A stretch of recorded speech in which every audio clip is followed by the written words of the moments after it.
Friends అందరికీ good afternoon. ఈరోజు మా ఇంట్లో నేను బంగాళదుంప టమాటా బీన్స్ కర్రీ వండుతున్నాను. ఇదిగోండి ఆల్రెడీ ఒకటి చూపించాను కదా మీకు. ఇవి కూడా దొరికి తప్పకుండా కొనుక్కోండి, చాలా టేస్ట్గా ఉంటాయి. ఇవి మామూలు చిక్కుడుకాయలు కాదు, ఇవి వేరే టైపు. ఇవి ఇక్కడ బాగా దొరుకుతాయి, అందుకే నేను కొనుక్కుంటాను. అండ్ ఇవి చాలా ప్రోటీన్స్ కూడా చాలా ఇదిగా ఉంటాయి. ఇవ్వండి ఇలా ఉంటాయి. ఇవ్వండి ఫస్ట్ ఆనియన్స్ వేసుకొని ఫ్రై చేస్తున్నాను, తర్వాత టమాటా వేసుకున్నాను, బంగాళదుంపలు, చిక్కుడుకాయ, పచ్చిమిరపకాయ, కరివేపాకు.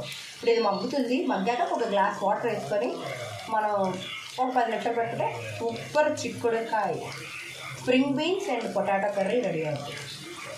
ఇదిగోండి ఫ్రెండ్స్, ఒక గ్లాస్ వాటర్ వేస్తున్నాను, ఒక 15 నిమిషాలు మగ్గించుకున్నాం, సూపర్ టేస్టీ కర్రీ వస్తుంది. ఇదిగోండి ఫ్రెండ్స్, యమ్మీ యమ్మీ కర్రీ రెడీ. నచ్చితే కూడా లైక్ చేయండి, మా ఛానల్ సబ్స్క్రైబ్ చేసుకోండి ప్లీజ్ ఫ్రెండ్స్. ఇంతవరకు ఎవరెవరు సబ్స్క్రైబ్ చేసుకున్నారో వాళ్ళందరికీ చాలా చాలా థ్యాంక్స్. మీ ఇంట్లో కర్రీ అంటే కామెంట్ చేయండి.